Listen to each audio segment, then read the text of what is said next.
Muy buenos días, mis queridos y amados amigos y hermanos. Dios te bendiga grandemente. Es un placer para nosotros estar aquí contigo y contar con tu audiencia en este momento, estudiando un tema bastante interesante sobre el libro de Juan.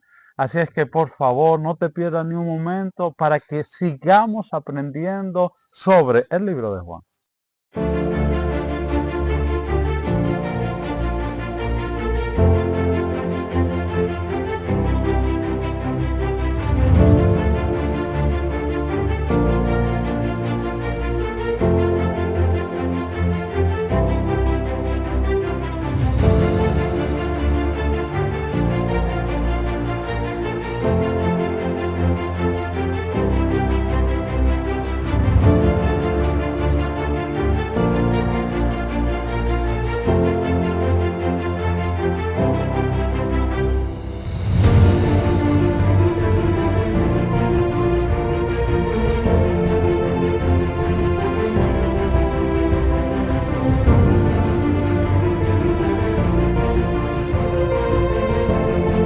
Bendiciones, amigos, un placer. Una vez más estar con mi amigo Juan Andrés. Teníamos unos días que Teníamos unos días que sí, no nos no, pues, juntábamos. bueno, pero esa es la realidad de la vida que vivimos hoy. Que Sí. el tener la oportunidad de compartir juntos, inclusive para hacer este tipo de proyectos, representa mucho desafío. Así que todo aquel que ustedes vean que hacen trabajo en grupo, en equipo, valórenlo porque la verdad cada día se hace un poco más incómodo. Pero nada, aquí estamos para estudiar un nuevo libro del libro de Juan. Estamos trayendo lecciones muy interesantes sobre la encarnación de Cristo y hoy tenemos un título muy especial. ¿Cuál es? La historia de fondo, La historia de el fondo. prólogo. El prólogo. El prólogo es algo muy interesante, pero antes que nada, vamos a orar, ¿te parece? Ese es lo primero. Gracias por tu amor y misericordia. Gracias por tu bondad, nuestro amado Padre. Ayúdanos a entender a Jesús. Ayúdanos a aceptar a Jesús y vivir como Jesús en el nombre de Jesús. Amén. Amén. Amén. ¿Qué es el prólogo, Juan Andrés? ¿Tiene alguna idea? Claro, A claro. El ver, prólogo dime. es una visión completa del tema que se va a tratar. Es casi así como por decirlo, un tipo de introducción. Correcto. Es un tipo de introducción, solo que es una introducción más visual del tema completo. Entonces, hoy vamos a estudiar eso, pero claro, necesitamos ver primero el texto para memorizar que se encuentra en el libro de Juan capítulo 1, verso 1. El libro de Juan capítulo 1, verso 1. En el principio existía el verbo y el verbo estaba con Dios y el verbo era Dios. En esta primera introducción, el verso dice, hablando sobre la preexistencia de Cristo Ujú. y de su calidad como Dios. Quizá para muchos dentro del mundo cristiano eso no sea una preocupación, pero sí lo es para el resto del mundo creyente que no es cristiano, Ujú. especialmente los musulmanes, que son más que los cristianos, inclusive para muchos de los judíos que esperan aún la venida de un Mesías. Para Ujú. ellos Jesús fue un buen hombre, un profeta muy prominente, pero no necesariamente era Dios. No Ellos tienen a Jesús en la misma categoría que tenemos a Isaías, Sí, que tenemos a Jeremías, que sí, tenemos a Moisés. De hecho, para ellos Moisés, claro, es mucho más grande que Jesús y Abraham también. Pero Jesús trató de hacerle aclarar eso diciendo, miren, es que ustedes llaman padre a Abraham, pero antes yo vi a Abraham. O sea, lo que Jesús le estaba diciendo claramente y ellos entendieron lo que Jesús le quería decir es, yo soy mayor, aquí está uno mayor que Moisés, aquí está uno mayor que Abraham.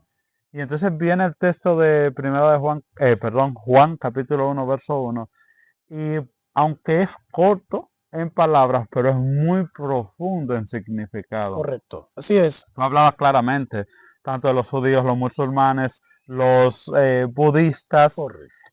tienen un tema con ese texto, pero aún dentro del mismo mundo cristiano tenemos iglesias y dentro de iglesias grupos que tienen un tema muy profundo de distorsión que este texto en sus palabras muy sencillas lo aclara.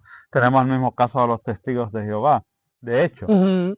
ese texto, por ese texto, crearon una versión. O sea, cuando ellos leen el texto de Juan 1:1 y ven que no está en consonancia, que no está en el mismo nivel de su doctrina, dicen, no, necesitamos hacer eso. Y para transformar ese y otros textos parecidos a este, pero específicamente Juan 1:1, entonces se crea la versión del Nuevo Mundo. Exacto. Nuevo mundo de la traducción de las escrituras, así se llama. Exacto, porque ellos, ese texto le da demasiado directo a su creencia como testigos de Jehová. Así es. Así que, bueno, y cuando nosotros pensamos en Jesús como Dios, estamos hablando del misterio de la piedad. Sí, Porque nosotros, la mayoría del cristianismo, ve a Jesús como una dualidad, pero interactuando de manera distinta. Cuando esa dualidad estaba íntegra en una persona. estaba íntegra en una Íntegra en una persona. Aquí el apóstol dice, en el principio existía el verbo. Y el verbo estaba con Dios y el verbo era Dios. De hecho, voy a aprovechar esto porque hay una corriente dentro del adventismo conservador sobre la negación del Espíritu Santo como Dios, que involucra hasta cierto punto al mismo Jesús. Porque cuando ellos dicen que el Espíritu Santo es Jesús, muchos de ellos aluden a que también Jesús tuvo en algún momento de la vida un nacimiento. Sí, ellos aluden que Jesús tuvo en algún momento de la existencia un inicio. Un inicio, que Sí. no era coexistente con Que el fue Padre. por la eternidad, que fue dentro de la eternidad, hubo un principio de Jesús. Porque es que hay muchos que se van a Deuteronomio y dicen, mira, Israel, Jehová tu Dios, Jehová Jehová uno es. uno es. Lo lindo de la Biblia es que, y claro, cuando nos vamos al original y vemos el verbo que expresa el uno es, lo vemos en pluralidad. Y vemos un Dios que es uno pero plural. Sí. Y claro, ya eso es un estudio más profundo de todo lo que es la deidad. Pero lo que Juan está reforzando es esa pluralidad en Dios, porque dice, es que desde el principio ha sido el verbo. Mira que ese principio que habla Juan ahí no es un principio De dentro inicio. de la eternidad, no es un principio exacto de no, inicio, no. es un principio de coeternidad. Correcto. Ahora, no solo es que desde el principio existía el verbo, es que Él era Dios. Y cuando tú ves que ese Él era Dios, está diciendo, es como decir, es el mismo Dios que habló de Deuteronomio. Porque no hay una división en Dios. Dios es una pluralidad de Dios. Así es. Entonces, en la lección del domingo, que es en el principio, hay que denotar que la Biblia fue dada en lenguaje humano. Sí. O sea, Dios quiere darnos a entender su naturaleza a través del lenguaje nuestro. Porque no lo podía dar en un lenguaje angelical, celestial, No. porque no lo íbamos a poder entender. Entonces, hay cosas que nosotros tenemos que permitirle al Señor dejarlas, que nos la deje hasta ahí. No sé si esa es la palabra correcta de decirlo, pero como irnos más allá de lo revelado es peligroso. Porque si las escrituras fueron dadas en nuestro lenguaje, inclusive dentro del mismo español que el que nosotros hablamos, tenemos una dificultad para entendernos muchas veces cuando visitamos otras regiones donde se habla el mismo español, donde tenemos las mismas palabras, pero con significado distinto. Total. Entonces, Claro. Los profetas escribieron con las palabras que en el contexto de ellos se podía entender y que inspirada por el Espíritu hasta nuestros días podemos entenderla en el espíritu de las Escrituras, no necesariamente en la morfología de la palabra propiamente dicho, ¿no? Y quizás es una palabra muy técnica, o sea, ¿y qué será eso? Morfología, es una palabra en español, y cuando yo uso una palabra en español que para la mayoría es desconocida, entonces tú dirás, ¿qué es lo que estás queriendo decir? Entonces tú te vas a estudiar eso y por allá te puedes encontrar con cosas que no necesariamente es lo que yo quise decir. Exactamente. Y ahí estamos con el tema de la traducción y de todo eso. Sí. Entonces, la formación de estas palabras, Dios es tan sabio porque eso que es divino, que era no procesado para el cerebro humano, el lenguaje divino, el Señor lo procesa para que lo tengamos como lo hemos recibido hoy. Así es. Entonces, es lo interesante de la Biblia, pero en el principio. Así es, en el principio, y quiero leer Juan capítulo 1, versículo 1 al 5 dice, en el principio era el verbo, y el verbo era con Dios, y el verbo era Dios. Este era el principio con Dios. Todas las cosas por él fueron hechas, y sin él nada de lo que ha sido hecho fue hecho. En él estaba la vida, y la vida era la luz de los hombres. La luz en las tinieblas resplandece, y las tinieblas no prevalecieron contra ella. Mira el juego de palabras que utiliza Juan. En el principio era el verbo. Ahora vuelve y dice, y el verbo era con Dios, y termina la oración. Y el verbo era Dios. Y el verbo era O Dios. sea, tú dices, era, es y fue. O sea, como tú estás diciendo, que una cosa que fue es lo que es. O sea, como un juego de palabras, simplemente para dar a entender que Jesucristo es Dios. Ahora, ¿qué implica eso? Y dice que en él estaba la vida. Es que nadie, ninguna criatura podía redimir al ser humano. Nada creado. Nada creado podía redimir Nada al ser creado, humano. porque en lo creado no hay vida propia. Ujú, Es una vida que depende de otra. ujú. Y en el caso de Jesús, no podía ser criatura porque su vida entonces iba a depender del que lo creó. Exactamente. Entonces, aquí dice la escritura que él creó todas las cosas. Ujú, O sea, ujú. él es la vida, él tiene vida porque él es el creador. Y esto es muy revelador, porque siempre nosotros tenemos el Padre creando. Ujú. Y aquí dice que quien creaba, quien creó todas las cosas, inclusive el Colosense dice que quien la sustente es nuestro Señor Jesucristo. Así es. Y ahí tenemos la parte del lunes entonces, la palabra hecha carne. La palabra hecha carne, porque en el principio era el verbo, ok, el verbo era con Dios, estaba con Dios, pero ahora ese verbo, esa palabra, ese, que es el mismo cuando hablamos de palabra, vemos a Génesis. Porque Sí. es que Juan está muy estrechamente mezclado con Génesis. Sí. Cuando vamos a Génesis vemos que todas las cosas son hechas por palabra. Hágase, sea. Y esa palabra tiene un poder porque es Dios. Sí. ¿Okay? Esa palabra ahora de hágase es transformada y es visualizada. Hay algo que nosotros no podemos hacer y es ver lo que hablamos. Correcto. O sea, nosotros no podemos decir el árbol y de repente ver el árbol creándose. No. Porque nosotros no tenemos vida, no somos creadores. Pero Jesús sí. Esa Jesús, que era diferencia. esa palabra creadora, ahora se convierte, por decirlo y para que ojalá y no se escuche como extraño, esa palabra creadora se convierte en una creación para poder ejecutar un plan de salvación. Por eso es que el misterio Es de un la misterio. redención, por eso es un O misterio. sea, la encarnación de Cristo es un misterio. Total. Porque el creador se volvió criatura. O sea, su misma palabra se creó en él. En él. En él. O sea, en la eternidad, en el plan de cuando se trazó el plan de la redención, él dijo, yo moriré por el hombre. ¿Ya? Como dijo el libro de Apocalipsis, el cordero que fue inmolado desde la creación del mundo. O sea, la encarnación de Jesús es la esperanza nuestra. Por dos cosas. Una, porque es Dios. Y segundo, porque abre la puerta para que el hombre pueda vivir en obediencia y sea libertado del pecado. Exactamente. Como dice el libro de Hebreos, capítulo 4, semejante a nosotros. Se hizo carne semejante a nosotros. Y ese semejante, la iglesia está dividida en ese aspecto porque algunos, ese verbo hecho carne, algunos lo llevan a Adán antes del pecado y otros a Adán después del pecado. Sí. Y la verdad que Jesús se encarnó después del pecado, no antes. Claro, después del pecado. O sea, la semejanza de él no es antes del pecado.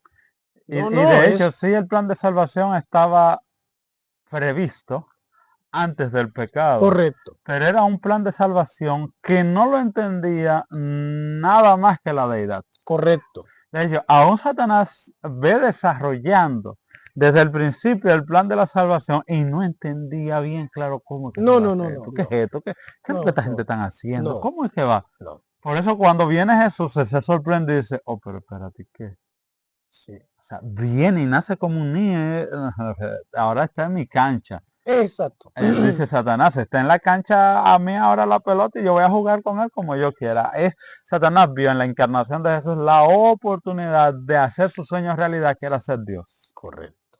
Pero no sabía que era que el plan de salvación estaba previsto desde antes de la fundación Porque del mundo. dentro de lo que él conocía del plan de salvación, la encarnación a él no le fue revelada. Porque era un misterio. Era su misterio. Era O sea, un misterio. él como criatura, la criatura más excelsa, la más inteligente del universo, no podía entender el plan de la salvación hasta que él vio el nacimiento de Jesús. Dijo, Exactamente. oh. O Exactamente. sea, y como tú dices, él vio la posibilidad de poder tentar a Jesús y hacerlo caer. Porque hasta ese momento del nacimiento de Jesucristo, no había habido un hombre que no haya pecado. Ujú. Él dijo, sí, se volvió hombre, porque él conocía la línea profética, la conocía muy bien. Lo que él no sabía que ese niño también era Dios. También, exactamente. Y ahora algo muy interesante en ese sentido, y es que hubo un acuerdo. Ujú. Tú tienes que vivir como uno de ellos. Tienes que vivir como uno de ellos. Sí, porque ahí está lo interesante de, ¿sabes qué? Estudiando, porque estos temas son tan interesantes. Satanás, su primer objetivo no fue el ser humano, No, fueron los ángeles. sí.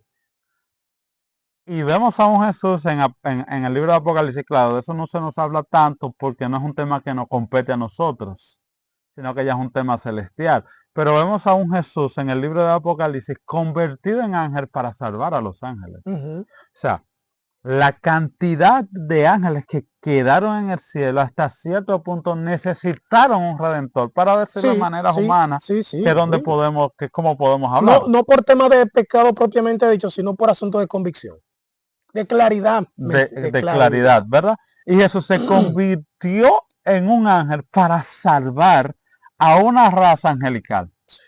Uh-huh. Ahora, cae el ser humano. Jesús tiene que convertirse en un ser humano para salvar a una raza humana. Así es. Y es lo que ha pasado con nosotros y por eso es que es tan profundo esto. La lección del martes. Oír o no oír la palabra. Es una opción que tiene el ser humano. Sí. Esa es una opción que tiene el ser humano. Y sabes que sobre esto, específicamente sobre esto, vamos a tener un panel hoy. Okay. Oír o no oír la palabra, la opción del ser humano. ¿Qué sucede con esto? Y es interesante estudiando este tema. Todo el que se va a salvar será consciente y felizmente salvo. Sí. Todo el que se va a salvar habrá tomado la decisión de salvarse. No habrá nadie en el cielo que no haya primero tomado la decisión de ser salvo. Hay algo muy importante ahí. Ahí dice oír o no oír la palabra. ¿Pero cuál palabra? Jesús, o sea, la encarnada. Es importante esto de trazar líneas claras. Uh-huh. Porque yo puedo oír la voz de mi mente pervertida. Uh-huh. Pero aquí está hablando de la palabra de Dios. Jesús dijo, el que oye mi palabra y la hace, Mateo capítulo 7 al final, Uh-huh. el que oye mi palabra y la hace, le compararé a aquel hombre que construyó la casa sobre la roca. Pero aquel que la oye y no la obedece, le compararé al hombre que edificó su casa sobre la arena. Y aquí Jesús está hablando de dos oyentes. Uh-huh. Y también Mateo capítulo 13 está hablando de la semilla, que también es la misma palabra. Uh-huh. O sea, habla de la palabra como el elemento que utiliza el cielo para convencer. Pero que esa palabra, al momento que tú la crees, se convierte en vida.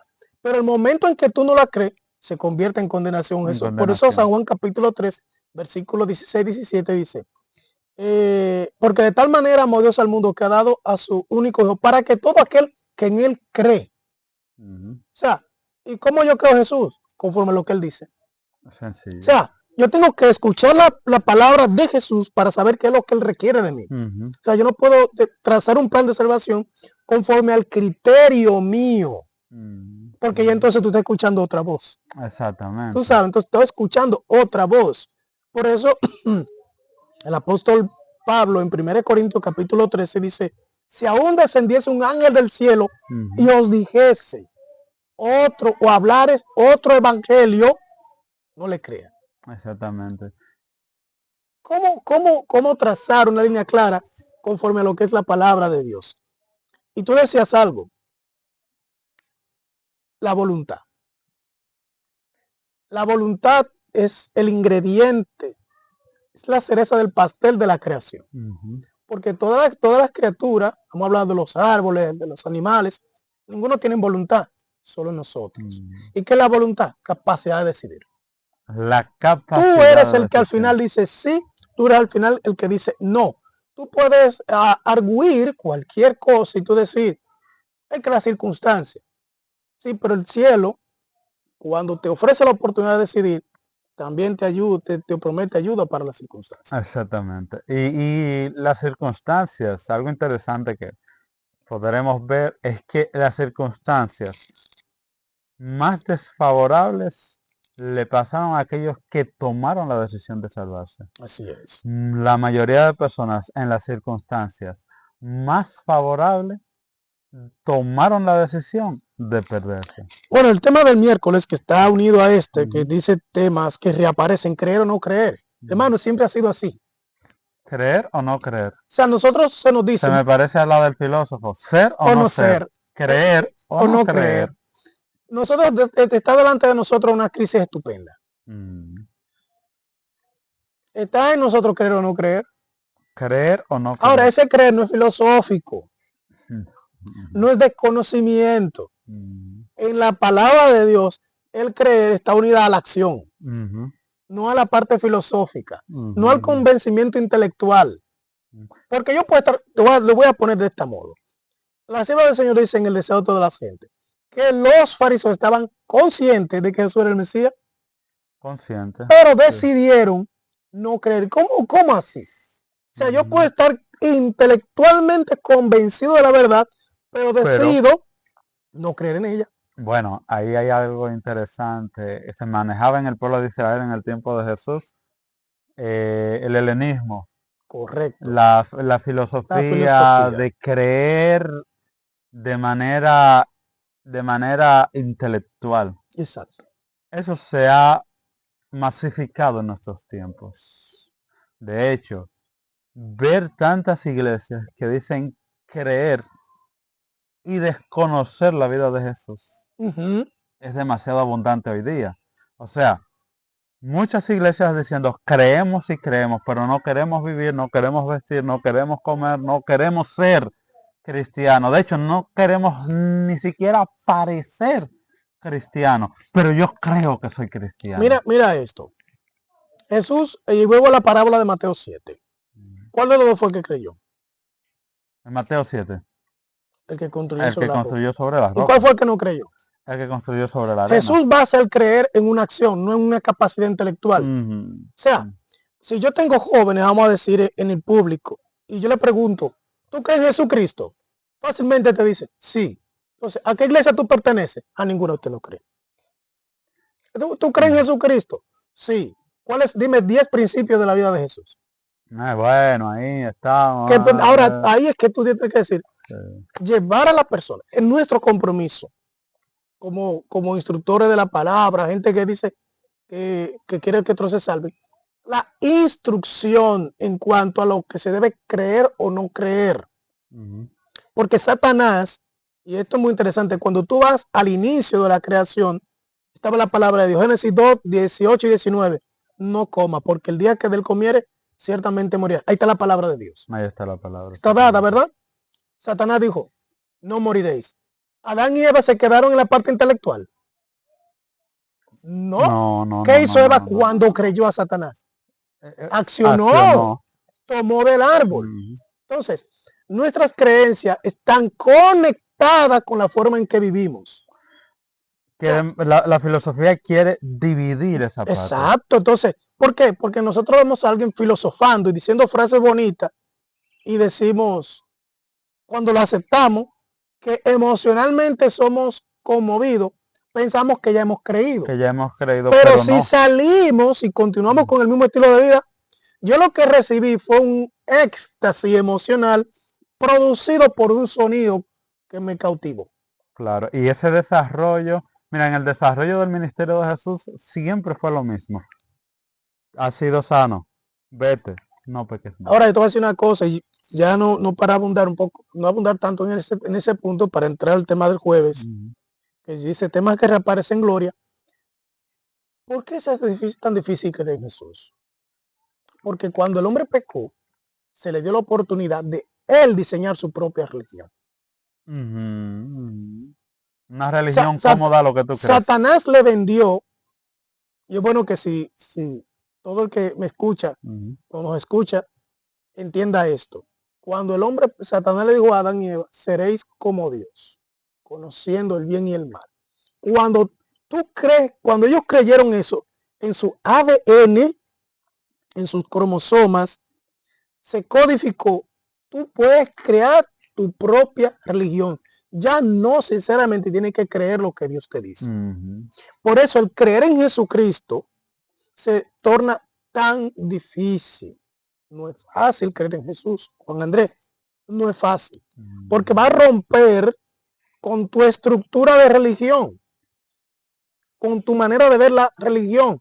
Ya de manera objetiva, tu religión no puede ser subjetiva. Exacto. O sea, tu religión no puede ser creada por lo que tú piensas, lo que tú crees, lo que tú entiendes que es correcto. No. Tu manera de vivir espiritualmente tiene que ser trazada de manera objetiva de algo que está fuera de ti. Porque en ti, como dice, si creemos la palabra, ¿cómo es el corazón del hombre? Engañoso y más perverso. Que Entonces, si tú no construyes tu manera de vivir conforme a la palabra de Dios, entonces tú construirás tu religión a partir del modo de vida que tú crees que es correcto. Por eso hay mucha gente que nosotros lo vemos creyente, pero una diversidad que raya en la oposición a la palabra de Dios. Total, claro. Entonces nos vamos a la lección del jueves, Temas que reaparecen. Temas que reaparecen. Gloria. El libro de Juan tiene una combinación interesante de Jesús, que es una combinación entre la vida terrenal de Jesús y la vida celestial, la vida divina, ese Jesús divino, ese Dios. Entonces Juan quiere hacer una combinación, una amalgama de el Jesús terrenal, el Jesús que vivió entre nosotros, pero no desenfocarlo del Dios. Así es. Entonces, ¿cómo el Evangelio de Juan, de hecho, es el Evangelio perfectamente combinado para ver a un Jesús 100% divino y 100% humano? Entonces hay algo que reaparece vez tras vez en el Evangelio de Juan y es la glorificación de Jesús. Cuando Jesús habla de glorificar, no está hablando ni de cima, ni de exaltación, nada de eso. Mira lo que dice el hermano Juan. Esto está en el tomo 5 para la iglesia, página, comentario bíblico adventista, tomo 5, página 1120, y dice, Cristo no está orando por la manifestación de la gloria de la naturaleza humana, pues esa naturaleza nunca existió en la preexistencia de Cristo. Está orando a su Padre por una gloria que poseía en su unidad con Dios. Su oración es la de un mediador en favor que suplica. Es la manifestación de aquella gloria divina que él poseía cuando era uno con Dios. Que el velo se ha quitado, dice, y brilla mi gloria, la gloria que tuve contigo antes de que el mundo fuera. ¿Qué es lo que Jesús está buscando? Que quienes lo vean puedan identificar que el Padre está en él. Que el Padre está en él. Como le dijo a Felipe, muéstranos al Padre y nos basta. Y Jesús dijo esto, Felipe, hace tanto tiempo que estoy contigo y aún no me conoces. ¿Quién habló? ¿Quién habló? Para la teología eso es como una, ya hay una palabra que utilizan la teología para eso, que hasta medio espiritista es. O sea, ¿cómo responde Jesús humano como si fuera el Padre? Porque Felipe nos dice, muéstranos al Mesías. No, muéstranos al Padre. Al Padre. Hace tanto tiempo que estoy con ustedes, contigo, y no me conoces. ¿Quién habló? Y ahí hay una parte interesante, porque en el pensamiento de Felipe y de los discípulos había una división completa. Pero no solo eso, Felipe sabía que ya tú eres el Hijo, tú eres Jesús. De hecho, tú eres el Mesías. Tú eres el Mesías. Y qué bueno, que ya te reconozco como Mesías y tú eres el Hijo. Pero lo que Felipe le está diciendo es, pero yo tengo consciente de que el Padre es una cosa y tú eres otra. Ujú, Que yo quiero ahora que tú me muestres al Padre porque ya a ti te conozco. exacto. Y Jesús lo que le está diciendo es, no, es que no has entendido el mensaje. ¿Eh? Es que nosotros no hemos entendido todavía el mensaje. Que ese Jesús que nació, que fue un niño, que fue un adolescente, que vivió esta vida humana, es Dios. Y estaba en representación del Padre, no de manera diplomática, Mm. de manera presencial. Porque nosotros manejamos la representación como algo aislado, separado de. Sí. Jesús no era un embajador del cielo, Jesús No, era el cielo. correcto. O Simple. sea, y ojalá nosotros podamos entender eso en la encarnación, o no, mejor dicho, en la manifestación del Espíritu de Dios en nuestras vidas. Así es. Que no es algo que debe estar aislado de nosotros, sino con nosotros y en Y nosotros. en nosotros. Pablo dijo, ya no vivo Vivo yo. yo. Eso no es filosófico. No, Eso no era eso para es. que se escuchara bonito. No. Para que la gente creyera que ya él era un hombre entregado, Nosotros lo hemos consagrado. filosofado y lo No, hemos no, no. puesto como un cliché, lo hemos puesto como ¿Sabe una lo cosa que bonita. Pablo dijo? Yo voy a poner decisión. Yo voy a poner mi naturaleza humana a un lado. Mm, Y ahora yo voy a permitir que la naturaleza divina sea la que rija mi vida. Exacto. Y ahí hay un tema bonito, un jueguito bonito de palabras porque Dios, o sea, yo no soy esclavo porque Dios no tiene mi voluntad a la fuerza. Ujú. Yo soy libre porque le he dado mi voluntad a Dios para que Él haga lo que Él quiera. Eso es libertad. Eso es libertad. O sea, la libertad aquí es que que Dios no ha tomado y ni ha forzado mi voluntad, sino No. que yo le he dado mi voluntad a Él para conocer su voluntad y permitir que sea su voluntad la que prima en mí, porque esa es mi voluntad. O sea, mi voluntad es que su voluntad haga lo que debe ser en Y mí. yo soy feliz porque lo que él hace, yo estoy consciente. Sí, No es, sí, a- sí, no sí. es, a- no es inconsciente, no.